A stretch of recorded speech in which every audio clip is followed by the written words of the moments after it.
கிறிஸ்துவில் பிரியமான சகோதர சகோதரிகளே, நேற்றைய தினத்தில் 3 விழாக்களை கொண்டாடுகின்ற பொழுது அதிலே ஒன்றாக இயேசு கிறிஸ்துவின் தூய்மை மிகு பெயரின் விழாவையும் நாம் கொண்டாடினோம்.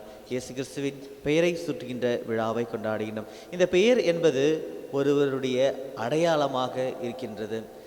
ஒரு நபரை குறித்து நாம் அவரை தெரிவிக்க வேண்டும் என்றால் முதலில் அவருடைய பெயரை நாம் குறிப்போம். அந்த பெயர் மட்டும்தான் அவருடைய அடையாளமா என்றால் கிடையாது.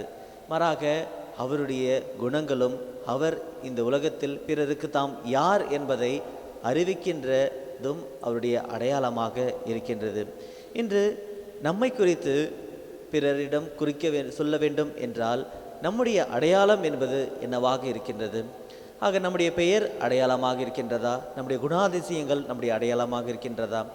ஒருவரை குறித்து பேசுகின்ற பொழுது உன்னுடைய குணாதிசயங்கள், உன்னுடைய நடவடிக்கை இவரை போல் இருக்கின்றது, பிறரை போல் இருக்கின்றது, உன் தந்தையை போல் இருக்கின்றது, அல்லது உன்னுடைய அலுவலகத்திலே வேலை செய்கின்ற ஒரு நபரை எங்களுக்கு நினைவுபடுத்துகின்றது என்று நம்முடைய குணாதிசயங்களும் நம்முடைய பழக்க வழக்கங்களும் ஒரு அடையாளத்தை குறிப்பிடுகின்றது என்றால் நம்மை குறித்து அது குறிப்பிடுகின்றதா, அல்லது நாம் பிறரை நம்முடைய வாழ்க்கையில் பயன்படுத்துகின்ற நபரை குறிக்கின்றதா? ஏனென்றால் இன்றைய உலகத்திலே நாம் வாழ்ந்து கொண்டிருக்கின்ற பொழுது நாம் பிறரை பார்க்கின்ற பொழுது நான் இவரை போல வாழ வேண்டும், இவரை போல நான் நடந்து கொள்ள வேண்டும் என்று பிறரை அதிகமாக சிந்திக்கின்ற ஒரு பழக்க வழக்கங்களை நாம் கொண்டிருக்கின்றோம். ஆனால் உண்மையிலேயே நான் யார், என்னுடைய அடையாளம் என்ன என்பதை நாம் அறிந்திருக்கின்றோமா என்பதுதான் இன்றைய நற்செய்தி நம்மை பார்த்து கேட்கின்ற ஒரு கேள்வியாக இருக்கின்றது. ஏனென்றால் இன்றைய நற்செய்தியிலே திருமுழுக்கு யோவான் நான் யார் அல்ல என்பதை அவர் முழுமையாக அறிந்திருக்கின்றார், அவ்வாறு செயல்படுகின்றார். அது மட்டுமல்லாமல் இயேசு கிறிஸ்து யார் என்பதையும் அவர் அறிந்திருக்கின்றார், பிறருக்கு அறிவிக்கின்றார். ஆக இன்றைய நற்செய்தியிலே எருசலேமில் உள்ள யூதர்கள் குருக்களும் லேவியர்களும் யோவானிடம் அனுப்பி நீர் யார் என்று கேட்டுவதற்காக அவரிடம் அனுப்புகின்றார்கள். அவ்வாறு இவர்கள் எல்லோரும் வருவதற்கு காரணம் என்னவென்றால், திருமுழுக்கு யோவானை பார்க்கின்ற பொழுது, அவருடைய நடவடிக்கைகளை பார்க்கின்ற பொழுதும், அவர் இந்த உலகத்தில் தம்முடைய வாழ்க்கையை குறித்து பார்க்கின்ற பொழுதும் இவர்தான் உண்மையிலேயே வரவிருக்கின்ற மெசியாவா என்பதை அவர்கள் சந்தேகப்படுகின்றார்கள்.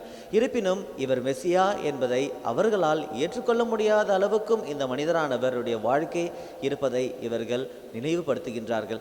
ஆகவே உண்மையிலேயே இவர் யார்தான் என்பதை அவரிடமே கேட்டு தெரிந்து கொள்வதற்காக அவரிடம் செல்கின்ற பொழுது இவர் என்ன கூறுகின்றார்? நீர் மெசியாவா என்றால் நான் மெசியா அல்ல. ஒருவேளை திருமுழுக்கு யோவான் அவர்கள் நான் மெசியாதான் என்று சொல்லியிருந்தால் அன்றே இயேசு கிறிஸ்துவை யாரும் பார்த்திருக்க மாட்டார்கள், இயேசு கிறிஸ்துவை யாரும் நம்பியிருக்க மாட்டார்கள்.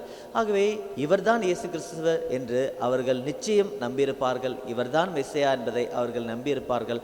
அத்தகைய குணாதிசயங்களும் தம்முடைய வாழ்க்கையில் இருக்கின்ற அடையாளமும் அவர் குறிக்கின்ற வகையில் அவருடைய வாழ்க்கை அமைந்திருந்தன. ஆனால் இவர் மெசியா என்பதை அவர் ஏற்றுக்கொள்ளவில்லை. பெரிய ஒரு இடத்திற்கு நான் செல்ல வேண்டும் என்பதையும் அவர் விரும்பவில்லை. நான் மெசியா அல்ல என்பதை அவர் தெரிவித்து கொண்டார். ஆகவே நீர் வரவிருக்கும் எலியாவா என்று கேட்கின்றார்கள். நான் எலியாவும் அல்ல என்பதை அவர் நிரூபிக்கின்றார். ஆக நீர் இறைவாக்கினரா என்று கேட்கின்ற பொழுது நான் இறைவாக்கினரும் இல்லை என்று கூறுகின்றார். ஆகவே நீர் யார்தான் என்று கூறுகின்ற பொழுது எசேயா இறைவாக்கினர் உரைக்கின்ற குரல் தான் நான், பாலைவனத்திலே உரைக்கின்ற குரல் என்று தம்மை வெளிப்படுத்துகின்றார். ஆக இந்த உலகத்தில் நம்முடைய பேசுகின்ற பொழுது நம்முடைய குரலும் இருக்கின்றது, இந்த குரல் மூலமாக வருகின்ற வார்த்தையும் இருக்கின்றது. ஆகவே இயேசு கிறிஸ்து யார் என்பதை இவர் எளிமையாக அறிவிக்கின்றார். வார்த்தை மறுவனுவானார், நம்மிடையே குடிக்கின்றார். ஆக முதலாக கடவுளானவர் வார்த்தையின் மூலமாக இந்த உலகத்தில் படைத்தார். அந்த வார்த்தை தான் இயேசு கிறிஸ்து. ஆகவே நான் பாலைவனத்தில் உரைக்கின்ற குரலாக இருக்கின்றேன். இந்த குரல் மூலமாக வருகின்ற வார்த்தையை எல்லோருமே நினைவு கொள்வார்கள்.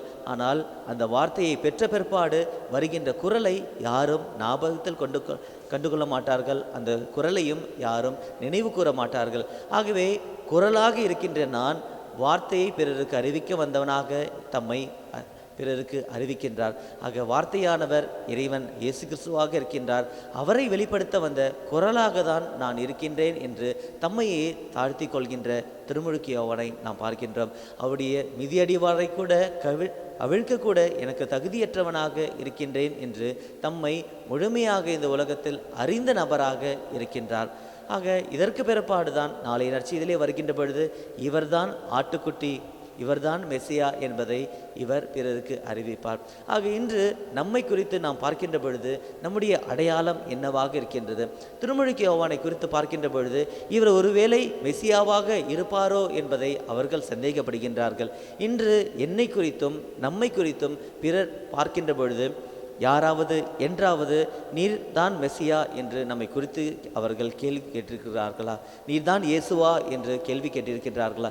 ஏனென்றால் அனுதினமும் நாம் இறைவனை குறித்து பேசுகின்றோம், இறைவனை குறித்து சிந்திக்கின்றோம், இறைவனை குறித்து வாழ்கின்றோம், இறைவனை பார்க்கின்றோம், இறைவனுடைய சட்டங்களை எல்லாம் பின்பற்றி இறைவனைப் போல வாழ வேண்டும் என்றெல்லாம் சிந்திக்கின்ற பொழுது என்றாவது என்னுடைய வாழ்க்கையில் என்னுடைய குணாதிசயங்கள், என்னுடைய அடையாளம் இயேசு கிறிஸ்துவை போல் இருக்கின்றதா?